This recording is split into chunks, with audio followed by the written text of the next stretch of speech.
Good morning, I'm Sunil Verma. The headlines. Campaigning continues in full swing for Lok Sabha elections as top leaders seek support for party nominees through public meetings and roadshows in poll-bound areas. Prime Minister and Senior BJP leader Narendra Modi to hold rallies in Jharkhand and Bihar today. BSP Chief Mayawati to address public meeting in Uttar Pradesh. Scrutiny of nomination papers for fifth phase of Lok Sabha elections to be held today. 37 people killed in deadly rains and mudslide in southern region of Brazil. And in IPL Cricket, Kolkata Knight Riders beat hosts Mumbai Indians by 24 runs in Mumbai.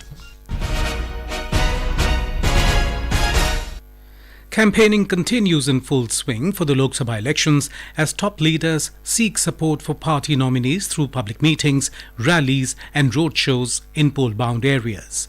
After completion of two phases, high-voltage campaigning is underway for the remaining phases. Voting in the third phase will be held for 93 seats in 10 states and union territory on Tuesday. Prime Minister and Senior BJP leader Narendra Modi will hold election rallies in Jharkhand and Bihar today. In Jharkhand, Mr. Modi will address two public rallies at Palamu district and Sisai in Gumla districts this afternoon. In Bihar, Mr. Modi will address a public meeting at Darbhanga later in the day. Polling in Darbhanga parliamentary constituency will be held on the 13th of this month in the fourth phase of Lok Sabha polls. Bahujan Samaj Party President Mayawati will hold a public meeting at Agra in Uttar Pradesh today. The polling at Agra Lok Sabha constituency will take place in the third phase. Gujarat is also witnessing a high decibel campaign as the election is coming closer. Senior BJP leader Amit Shah will address three rallies in Chota Udaipur, Valsad and Diu and Daman. Congress leader Priyanka Gandhi will address public meetings in Banaskantha. AAP leader and Punjab Chief Minister Bhagwant Mann will address two rallies in Bharuch. The state is going to polls in a single phase on Tuesday. In our series covering profiles of key constituencies across states and union territories during the Lok Sabha elections, today we bring you a report on the Kolhapur seat in Maharashtra. The Kolhapur Lok Sabha constituency, famous for Kolhapuri chappals and handloom, comprises 6 assembly segments including Chandgarh, Radhanagari, Kagal, Kolhapur South, Karveer and Kolhapur North. Pollution of Panchganga River, pilgrimage development, development of air transport and flooding during monsoon are major issues in Kolhapur. More from our correspondent. While there are 23 candidates contesting for the Kolhapur Lok Sabha seat, there is a straight fight between Congress and the Shiv Sena led by Chief Minister Eknath Shinde. The Mahavikas Aghadi alliance has thrown its weight behind Shahu Maharaj Chhatrapati, descendant of Chhatrapati Shivaji Maharaj, who is contesting as a Congress candidate. The Shiv Sena has fielded sitting MP Sanjay Mandlik, son of Sadashiv Rao Mandlik, who represented the seat in the Lok Sabha several times. The poll battle here is worth watching. On one hand, there is Shahu Maharaj Chhatrapati, who is a revered figure in the constituency. On the other, there is Sanjay Mandlik, whose family has dominated the seat for decades. Prarthana, Akashvani News, Mumbai. Former Congress leader Sanjay Nirupam joined Shiv Sena Eknath Shinde in Maharashtra yesterday in the presence of Chief Minister Eknath Shinde.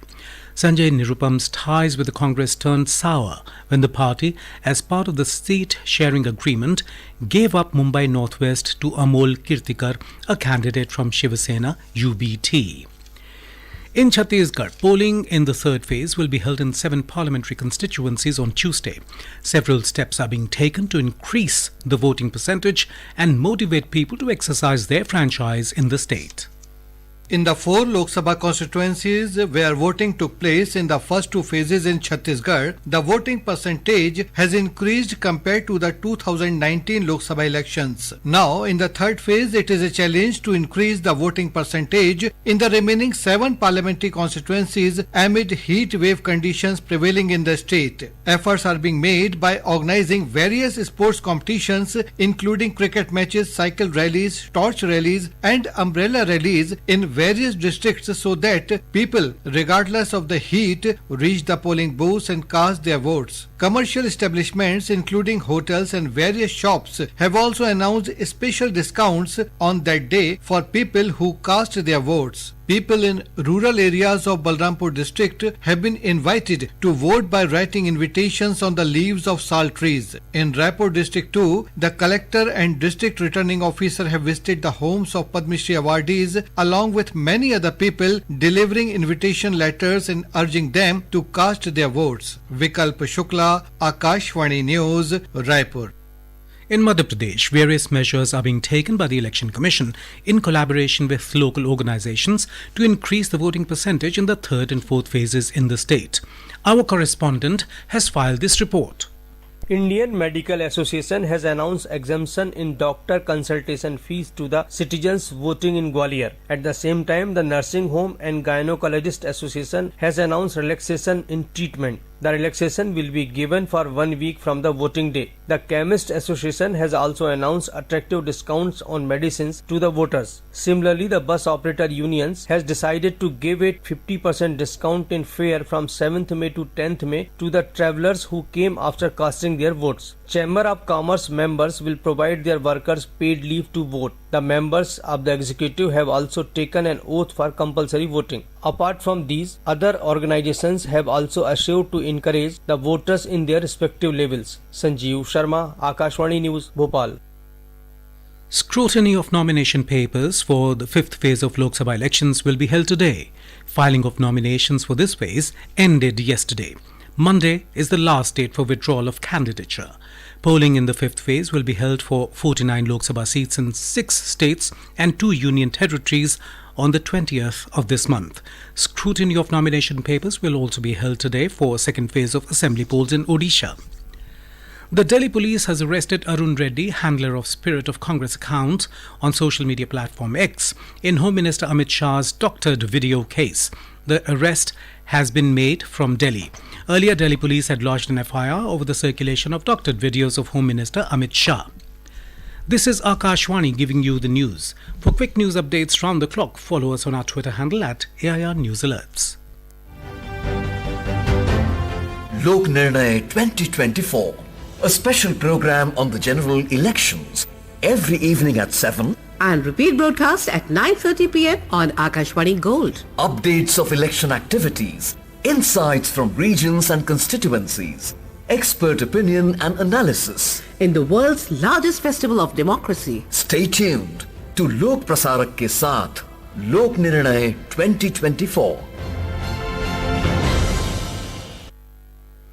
The centre today lifted the ban on onion exports. In a notification, the Directorate General of Foreign Trade has said that the order, effective immediately, is subject to a minimum export price of $550 per metric ton. Last month, the centre allowed the export of over 99,000 metric tons of onion to 6 countries: Bangladesh, the United Arab Emirates, Bhutan, Bahrain, Mauritius and Sri Lanka. President Draupadi Murmu will be on a visit to Himachal Pradesh from today. During her tour, the President will stay at the President's retreat, Charabada, near Shimla. More from our correspondent.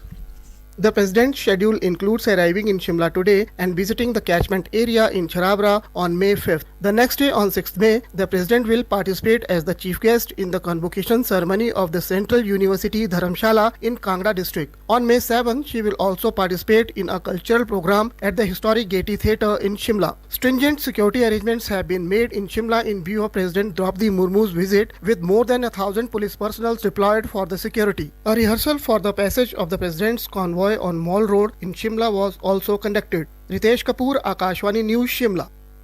Telangana police has submitted a closure report in the High Court that Rohit Vemula, who died by suicide at the University of Hyderabad, did not belong to the scheduled caste. The police in the report mentioned that they are closing the case as there is no substantial evidence to prove that Rohit Vemula belonged to the SC community. The closure report absolves former Vice Chancellor of the University of Hyderabad, Appa Rao, Union Minister Smriti Irani and other BJP and ABVP leaders. Director General of Police Ravi Gupta has said it has been decided to conduct further probe into the case. Rohit Vemula died by suicide in January 2016. The National Eligibility Cum Entrance Test NEET for securing admission to undergraduate medical programs in India's most prestigious government and private medical colleges will be held at 3 centres across the United Arab Emirates tomorrow. Over 2,200 students from the UAE have registered to appear for the pen and paper based NEET 2024 exam. In Brazil, heavy rains and mudslide in the southern state of Rio Grande do Sul have killed 37 people and another 74 are missing. Over 23,000 people were forced to leave their homes due to the worst floods in 80 years. It was the 4th such environmental disaster in a year, following floods in July, September and November that killed 75 people in total. Heatwave conditions are very likely in some pockets over Gangetic West Bengal, Telangana, Karnataka, coastal Andhra Pradesh, Rayalaseema, Jharkhand and Tamil Nadu during the next 2 days. The India Meteorological Department IMD said that similar conditions are likely to continue in Madhya Maharashtra, Marathwada, Saurashtra, Kutch and West Rajasthan till the next 2 to 3 days. Meanwhile, light to moderate rainfall accompanied with isolated thunderstorms is very likely over northeast India during the next 5 days. Telangana state is experiencing severe heatwave conditions with at least 18 districts recording temperatures exceeding 46 degrees Celsius yesterday. Hyderabad Meteorological Centre has issued heatwave alerts across various districts. The Indian National Centre for Ocean Information Services has forecast that the sea in Kerala and Tamil Nadu coast is likely to be dominated by high-energy swell waves in the near-shore region starting early morning today and is likely to last till tomorrow night. Kerala is put on a red alert as the low-lying areas along the coast could experience intermittent surges of seawater due to the swell waves. We have a report. The phenomenon, locally known as Kallakadal, is likely to last till 11:30 p.m. tomorrow. Coastal communities have been advised to remain vigilant. The Kerala State Disaster Management Authority has issued directions suspending recreational activities along the beaches. The public has been advised against travelling to the coast. Directions have also been issued to shift people from the beaches from last night. Coastal residents have also been advised to temporarily evacuate as per situation. Mayusha, Akashvani News, Thiruvananthapuram. In IPL Cricket, Kolkata Knight Riders defeated the host Mumbai Indians by 24 runs in Mumbai last night. Currently, Kolkata Knight Riders are at the second spot in the points table, while Mumbai Indians are at the 9th position. Today, Royal Challengers Bengaluru will take on Gujarat Titans at the M. Chinnaswamy Stadium in Bengaluru. The World Athletics Relays, which serves as a qualifying event for relay teams looking to secure quotas in the Paris Olympics 2024, will take place today at Nassau in the Bahamas. India will field teams in men's, women's and mixed 4x400 meter events. The World Athletics Relays 2024 event will be held over 2 days, today and tomorrow. And now for a look at today's newspapers, it's over to Saira Mujtaba. Thank you, Sunil. In its top story, the Economic Times has quoted the External Affairs Minister S. Jaishankar as saying that India is not xenophobic but one of the most welcoming nations. The Election Commission is unhappy with voter apathy in metropolitan cities and plans to entice more people to vote, reports The Pioneer. India is becoming the new hub for auto exports, writes the Economic Times, with Honda even shipping cars from here to its home market, Japan. This phenomenon is driven by India's growing base of quality suppliers. Southeast Asia sizzles under record heat, headlines Hindustan Times. Reasons cited by experts are lingering heat from El Nino and global warming. All Indian sailors on board Portuguese flagged vessel MSC Aries have been released by Iran, reports The Hindu. And finally, in the first known such observation of a wild animal, Indonesian scientists noticed a male orangutan using a plant to treat its own wound, proving that this behavior is not limited to humans alone, reports The Times of India. And with that, it's back to you, Sunil. Thank you, Sarah. And now, before we end the bulletin, the headlines once again. Campaigning continues in full swing for Lok Sabha elections as top leaders seek support for party nominees through public meetings and roadshows in poll-bound areas. Prime Minister and Senior BJP leader Narendra Modi to hold rallies in Jharkhand and Bihar today. BSP Chief Mayawati to address public meeting in Uttar Pradesh. Scrutiny of nomination papers for 5th phase of Lok Sabha elections to be held today. 37 people killed in deadly rains and mudslide in southern region of Brazil.